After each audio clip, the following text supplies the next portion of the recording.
Shalom, shalom. I want to give our praises to Yahweh, Bahashem, Yahushai, Bahashem, Harakah, giving double honors to all the elders and the apostles of Great Millstone, and salutes to all the 144,000 elect out there.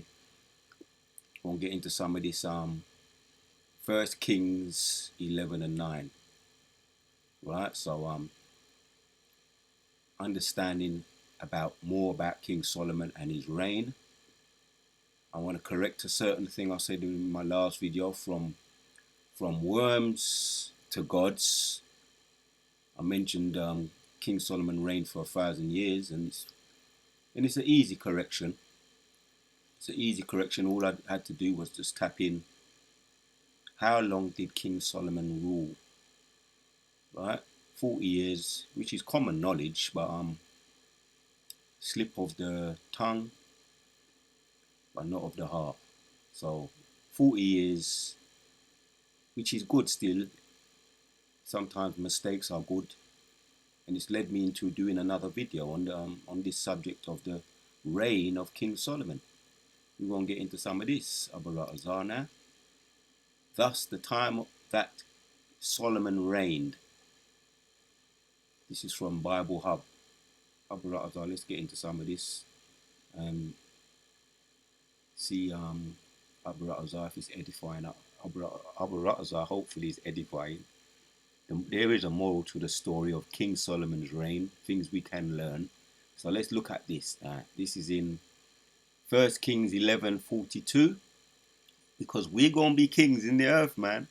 We're going to be kings, and it also, King Solomon's reign was a shadow of the government, Yahushai's reign to come, which if you can receive it, King Solomon is Yahushai in the reincarnation. If you can receive it. So let's read. As 41 says of 1 Kings 11 and 11. Let's read. As for the rest of the acts of Solomon, all that he did, as well as his wisdom, are they not written in the book of the acts of Solomon? Thus, the time that Solomon reigned in Jerusalem over all Israel was 40 years. And Solomon rested with his father, and he was buried in the city of his father David. And his son Rehoboam reigned in his place. So that's easily done. That's easily done. He reigned 40 years. And I tapped in this too. What was King Solomon's reign like?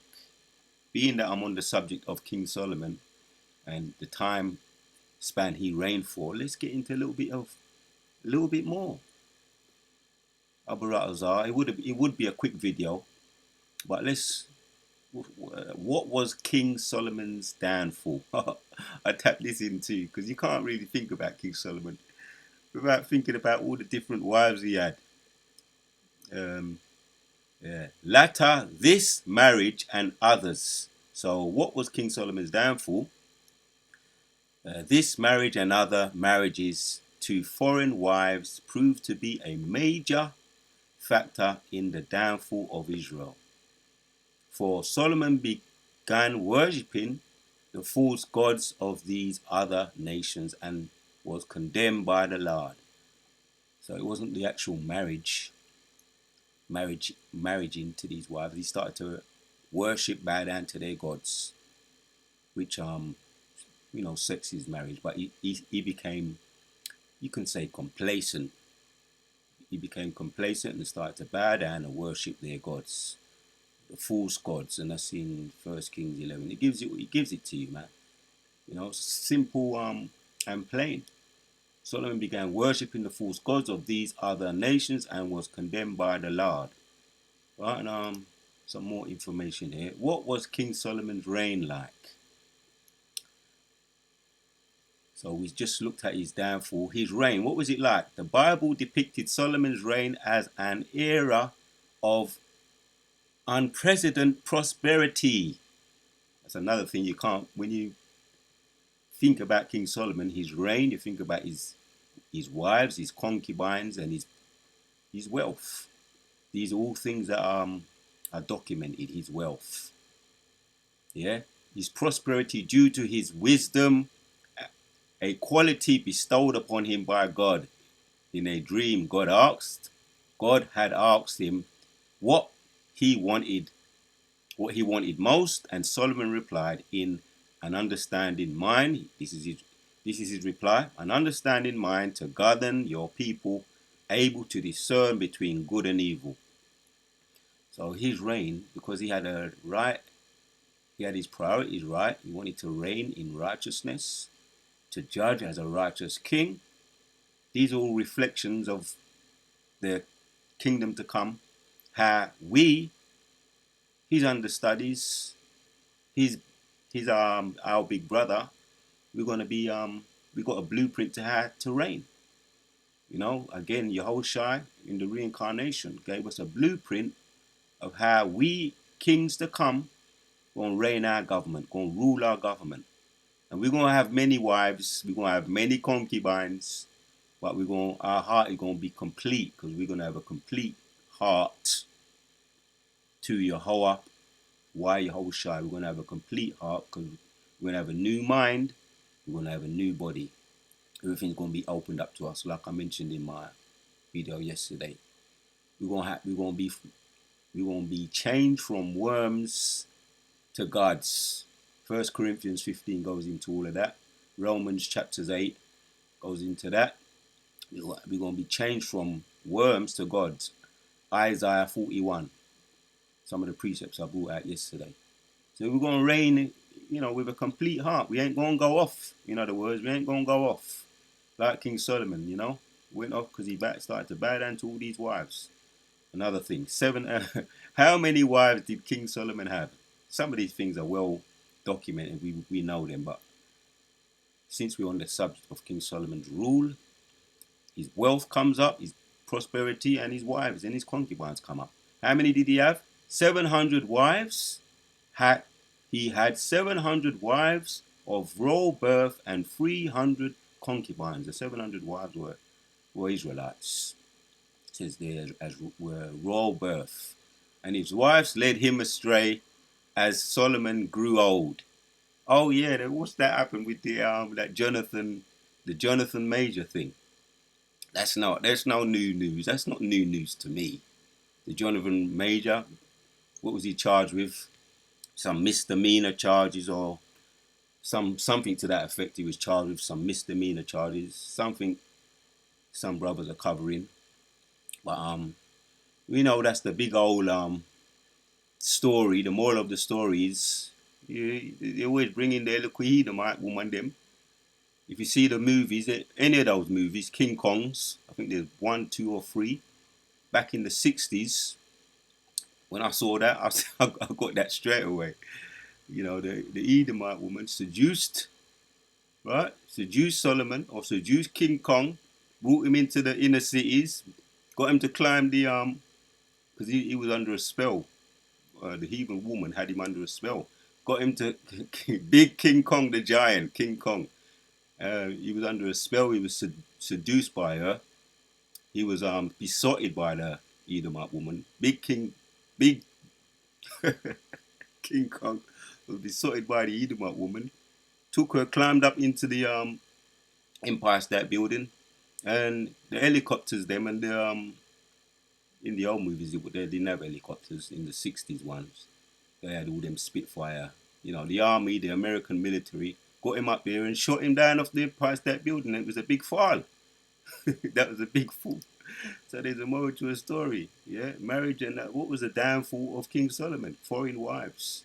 Now we can have foreign wives. We can have concubines. We can have heathen women. But like I said, we're gonna be ruling in the kingdom with a complete heart. We ain't gonna be in this flesh, trapped in this flesh, chains of darkness. Therefore, we're gonna go off.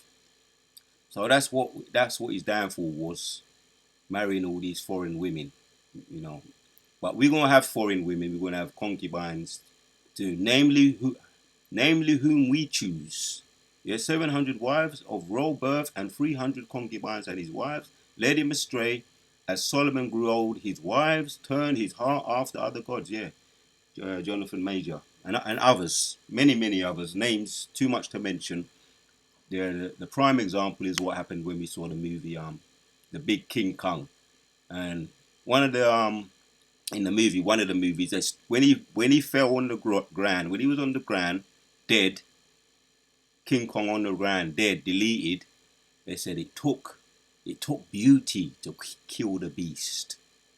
So it's old news. This is not nothing new when you hear about a so-called celebrity black man, so-called black man, a celebrity, fooling or getting done in the court system.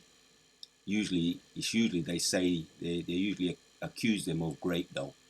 In this case, it wasn't that. It was some misdemeanors, which we saw all her video. We saw the CCTV. She was the aggressor, as always. She was the aggressor, and they managed to use their court system to bring the King Kong down. In this modern day King Kong now today, back then it was King Solomon. Now we've got all these modern day King Kongs now. Jonathan Major, Kobe Bryant. You know, the list goes on of all these men that fell to the Edomite woman, the heathen women, because them weak. Them have a weak heart, a soft spot. So that's the moral of the story. Since we're on the subject of King Solomon, yeah, learn from the example of King Solomon.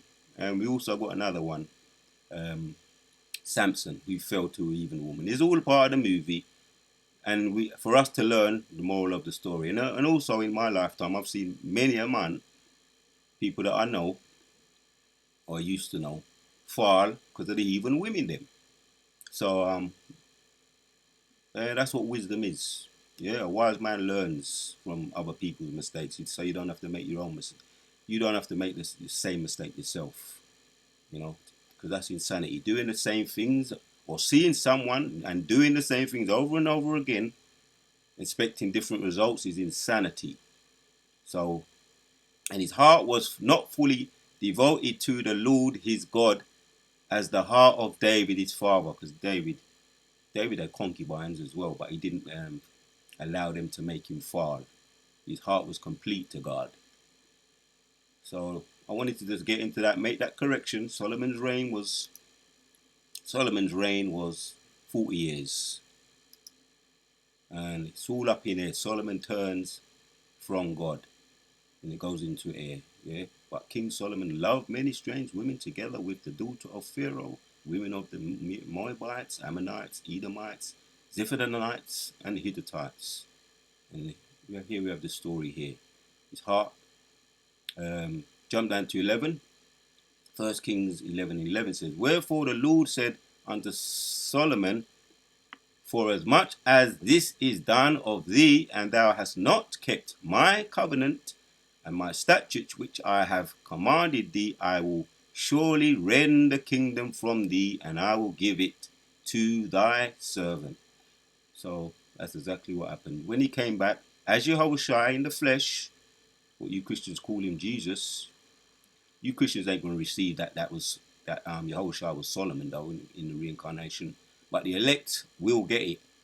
He had to suffer for those things he did in that life when he reigned as King Solomon. He had to suffer for that. Many a suffering, you know. But through that suffering, Isaiah 42, Isaiah 43 and 5 says, through his suffering, through his stripes, we are healed. So we don't have to make the same mistakes, and we have the blueprint, Abarat Azar. Yeah? So it is not a happy ending, but actually, the ultimate ending is a very happy ending.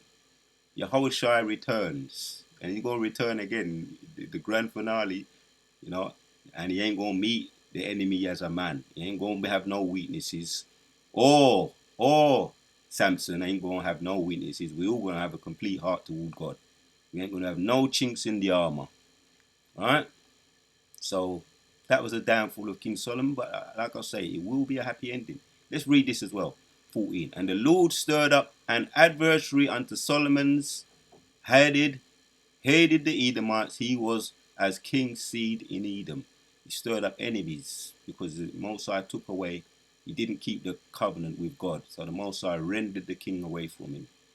Yeah, I will surely rend the kingdom from thee, and I will give it to thy servant. But like I say, let's jump down to 42. We already looked at it. Let's read it off, end it off with this one. 41 says, and the rest of the acts of Solomon and all that he did and his wisdom, are they not written in the book of the acts of Solomon? And the time that Solomon reigned in Jerusalem over all Israel was 40 years. That's the point. 40 years. So Solomon's reign, a shadow of what is to come in our kingdom. Solomon's reign, a shadow of what is to come. There we have it, Akim. As a matter of fact, let me just take one look. One word there. One word. Reign.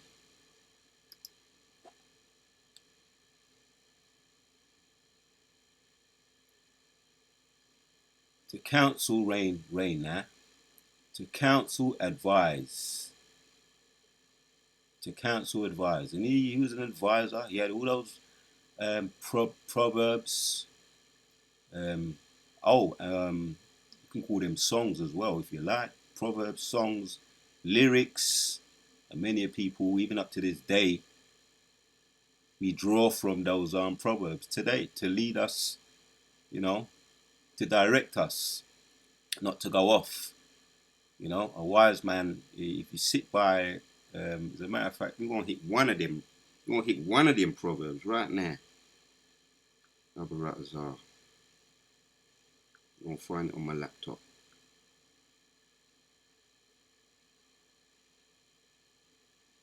Right, so let's go to this. Get it on, hit one of his, because there is always a moral to the story. Since the Most High got me making this video,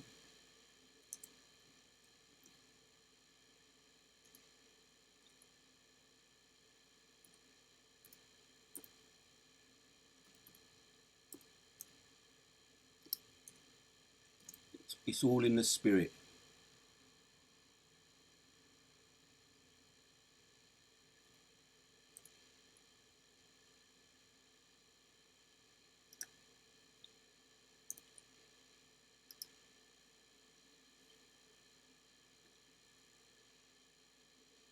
The usefulness of Proverbs. Right? So it wasn't in vain, man. He left us the blueprint, not to go off ourselves. Usefulness of Proverbs. The Proverbs of Solomon, the son of David, king of Israel. To know wisdom and instruction, to perceive the words of understanding, to receive the instruction of wisdom, justice, and judgment and equity. Yeah, because he reigned. He reigned with fairness.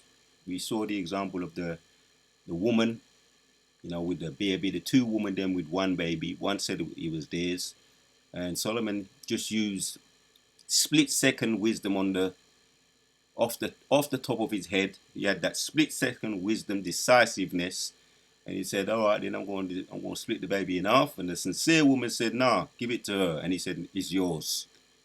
Straight and plain. He had that perceptiveness to perceive the instruction of wisdom, justice, and judgment and equity. Split-second wisdom, decisiveness. And yeah, we have the blueprint too. Right? This is what he left us. He's going to return again, man. Because, like I say, under his rule, it's a shadow of what is to come. And it's going to be eternal, as I mentioned yesterday. Immortality. Yeah, a wise man will hear and will increase learning, and a man of understanding shall attain unto wise counsel. There you have it, man. A man of understanding will attain to wise counsel. Yeah, to give subtlety to the simple, to the young man, knowledge and discernment. I want to give our praises to Jehovah Shimei Shah, counsel. And that's what he did when he reigned. He brought peace. His reign was 40 years, a 40-year reign with peace. The throne, to induct unto royalty, take counsel, consult indeed, to make, set up, king to be made. All right, we're not even busy with that word there. Yeah, we know what that word I mean. But to begin to make, to reign, rule, that's it. To set up, to consult indeed, to make, to set up, reign. And he reigned again, right? He reigned again, brought peace. And it's good that he went off. It's good that he made off. That was all part of the movie. It's good that he went off because that was all part of the movie. So that's all I wanted to bring out. Akim Abu Ratazar, he was edifying. King Solomon's reign of 40 years, a shadow of what is to come. A shadow of what is to come. We're going to be ruling under Yahushua, under Yahweh, Yahushua, in peace. The King Solomon's reign, a shadow of what is to come. We on to the next. Shalom.